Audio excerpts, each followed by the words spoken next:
Everything is on the table. It's Relationship Theory with Tina Laws.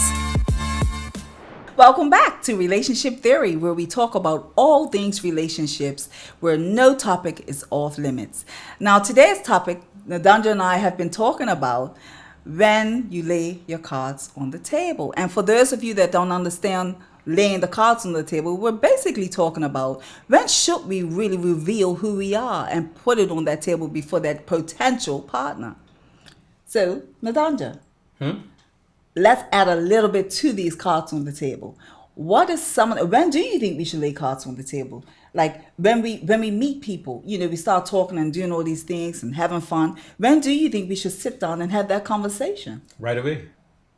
And why? Why?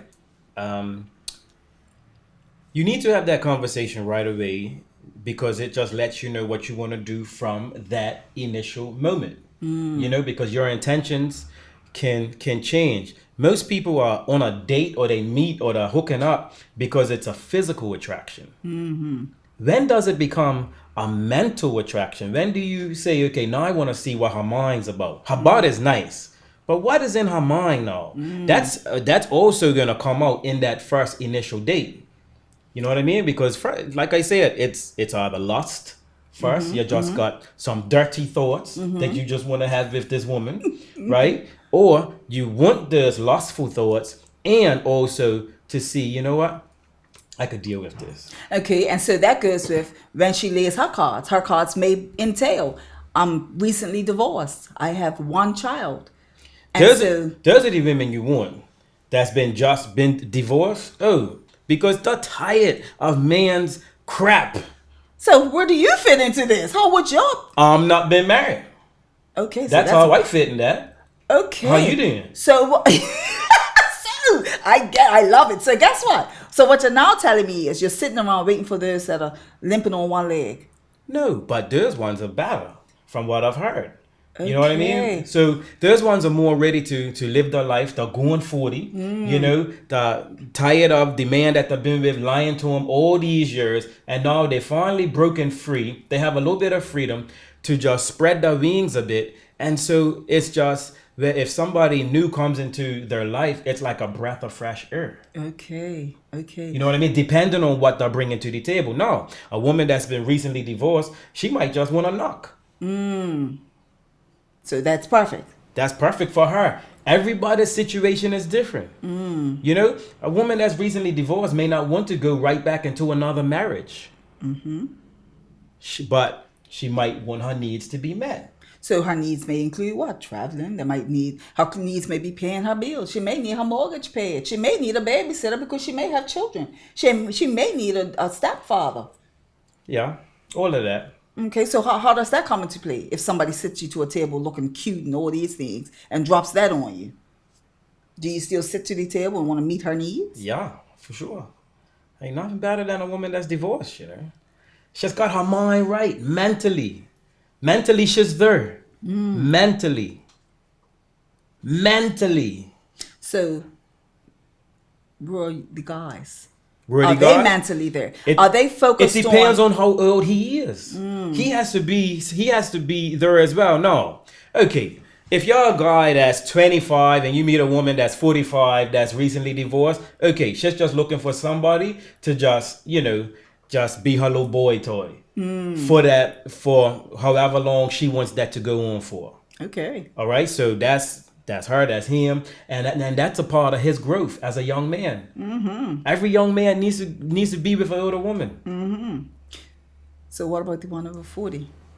Which one? The guy. The guy that's over 40? Meets the girl that's recently divorced. Because you said the younger ones, that's the boy toy. He's all about his final destination now. He can make her the final destination, or he could find a woman that's never been married that is over 40, and then he just commits to her.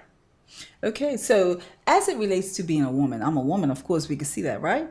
As it relates to being a woman and all us women out there, it's kind of scary to meet and date guys because of things like this. Like, how are they really viewing us? We sit down and we sit there, have a nice dinner, and then what gotta be wary of what we say as well, because nowadays we have a lot of women that are financially secure, right? And so that's one of the areas in which men tend to flock to.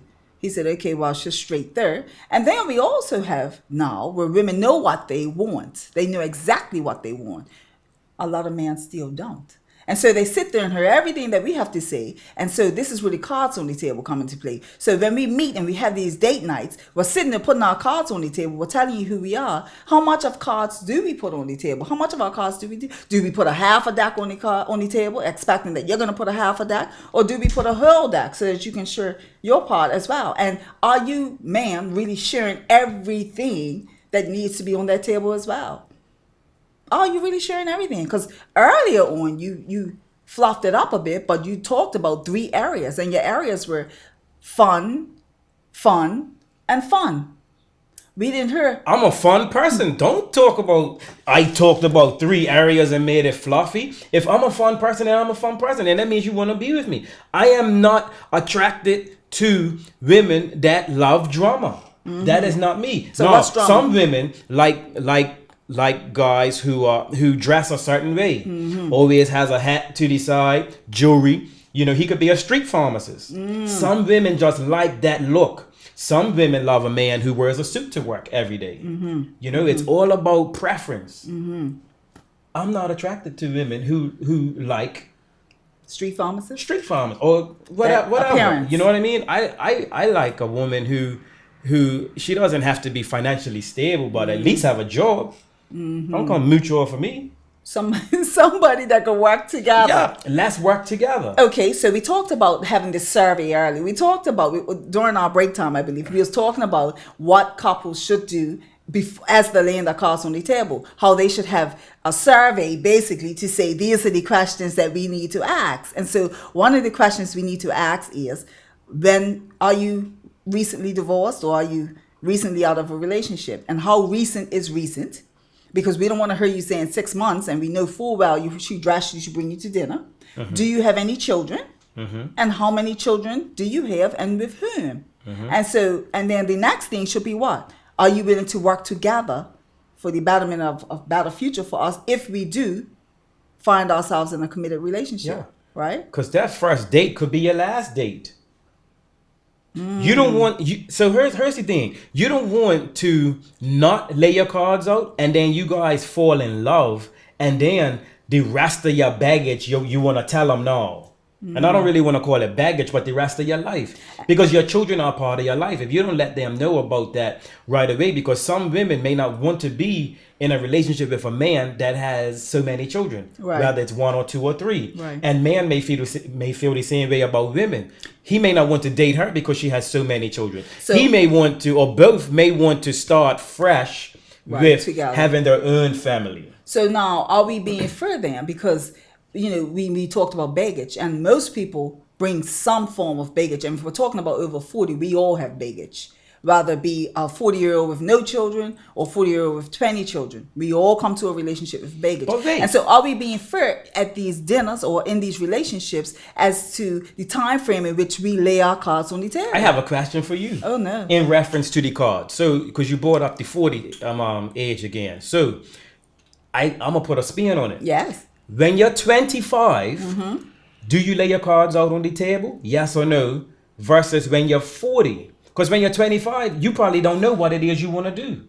Male or female. When you're 40, my opinion is you should at least know, okay, I'm going 40. Now's the time for me to settle down. So yes, I'm going to lay all my cards out. At 25, do you? Do you do that? Do you want me to answer? No. Yes. Yes. Okay, so let me tell you this. As a woman and personally, yes, you do lay your cards on the table at 25. The difference is from the age of 25 to 40, when you lay your cards on the table at 25, you're expecting the person you're laying them on the table to help meet you to get those needs. When you're 40 and over, you know what you want. You don't need nobody to get you there. You're just hoping that he wants to join you on this journey. That's the difference. 25, you're not confident. You're kind of hoping that he goes along with you. 40, you're confident. You either go with me or you don't. So that's the difference when we lay our cards as women on the table. You got to know who you're laying your cards on the table to. And you got to also be ready to receive what it is that comes on the table. Now, let's agree that women See, I didn't want nobody with children. So that was my cards. What's your cards? So we got to keep it real. I didn't want to settle down with anyone that had a family, even though I had a child, because I knew what drama came with that. And so I didn't want to make that same mistake. And I was in my 20s when I met my husband. And I knew, and we wasn't married then, of course, but I knew what I didn't want from my personal experiences. You get me? Yeah. Got you. So I knew if I heard he had a child, like you said, I would have known this is not going nowhere. This is not going too far, but it's cool. So that's the first date. So for you, that would have been your first date, and then it's done. That was a deal breaker. Yeah. Yeah. So we got to keep it real. Yeah, we have to keep it real. So in closing, people, we've just agreed that you do want to lay your cards out in the beginning when you first have that first dinner date, lunch date, or whatever. I will say, if you meet somebody for the first time, don't take them Waterlot, because that's expensive. You want to take them to spots or somewhere, that would determine too if you're going to have a second date. No. You want to take them somewhere. I'm not saying, spots, but you want to take them somewhere where it's not going to cost you a whole lot of money. No, when you love that person, then you take them to Waterlot. Yes. Because when any man takes a woman to Waterlot, she knows that he loves her. And he knows he loves her when he looks at the check. And with that being said, we'll talk to you next week. Take care. Hey. I don't even know if I'm supposed to say that. Shoot.